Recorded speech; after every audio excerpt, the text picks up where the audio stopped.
Hello and welcome back to the Ferryman. I'm doing a little more work on my hardwood floor. There was a few people were sort of concerned about the keel and the size of the floor rubbing on the PVC tubes. It wasn't really a concern of mine because I know how tough this stuff is. And when you think about it, on the T40 and the T35, they have a heavy aluminium hull, and that heavy aluminium hull is constantly rubbing on the sausage style keel, constantly, and there's never any problems at all. It doesn't wear through the material because, as I say, the PVC is really tough.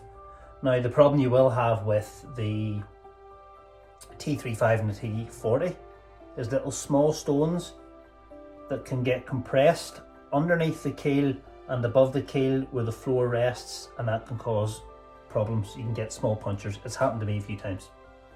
So that's the underside of the floor there. So around the keel support I've wrapped a tape. This tape here is incredible stuff. Turnabond. It's an RV tape or a motorhome tape. It's used for fixing and repairing leaks and cracks in your motorhome. And it's good stuff. It's very durable, waterproof. It's used in the marine environment too. People would use it on their cabin cruisers and stuff. That's actually it there, look. Tough stuff. That's the cone piece that I've made for the setup in the front. It gives me a nice flat, that'll sit like that, there. Give me a nice flat surface. You'll see it here when I get it in the boat. And the tape, of course, around the edges, because it will rub on the tubes there. On the other side of the floor, EVA foam or EVA foam, great stuff, take effect. It just comes in a roll, and you apply pressure and it sticks onto the plywood. I've stuck that down there, and see, trying to get that off, you need to mechanically remove it to get it off. It's not coming off. You need a chisel or heat or something to get that thing off. So I'm going to get this all into the T38. We're going to get that inflated here now, and we'll see what it looks like. There we go, guys. She's in. T38 with a hardwood floor and a bow locker. Now, I don't know about you guys, but I think that looks absolutely class. Give you a wee look up from the other side here. There we have it. Teak effect floor and bow locker. Now the reason why I didn't put the foam onto the bow locker, because I simply ran out.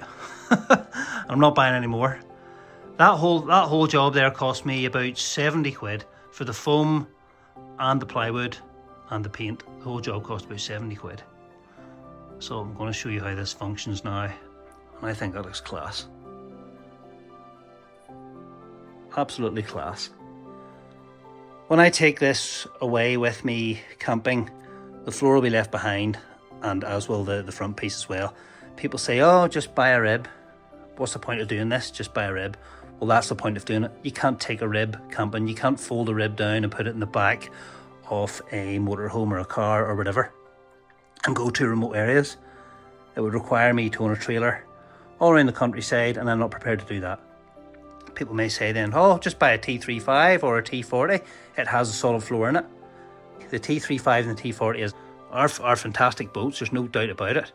However, the floor is as heavy as hell, and you need the floor. You can't use the T35 and the T40 without the floor. It's a necessity for the structural strength of the boat, where this here can be used without the floor. So we'll jump right into the boat here now, and I'll show you how this here is going to function. This is a little bow locker. So that actually just pushes up in there, and the front piece goes in snug and tight to where the seam is. You'll be able to see it, like, it's quite dark up in there, but there's a thick seam there that joins the floor of the T38 to the tubes. That fits up in there, and then it just sits tight in between the two tubes, and it has that padding, extra padding on there to stop any sort of rubbing, any abrasive rubbing. Not that I'm that bothered about that anyway. So how does this work as a bow locker, you may ask? Well, I'm going to show you. So I've drilled 2 holes here in the deck, and I've put in 2 rubber bungs. The rubber bungs holds this, stops it from falling back. Even though it is very tight, it probably wouldn't come back anyway. That stops it from falling back. It can't go up and down.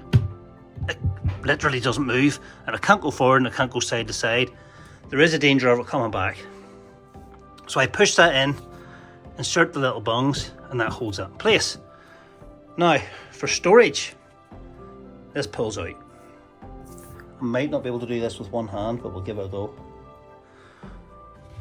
With a bit of messing about, you can't get, there we go. You can't get that out. And that comes away.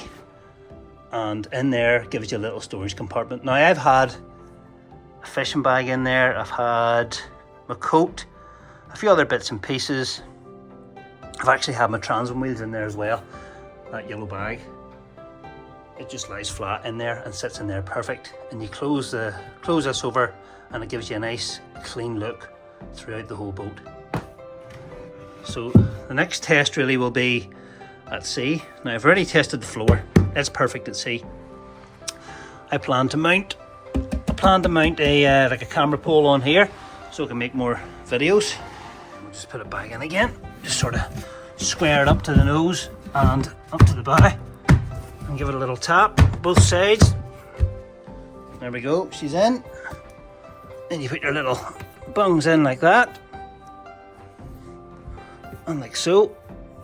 Difficult to do this with one hand, needs a wee bit of a footering about with, but yep, that's her, she's in. And I can't wait to get trying this.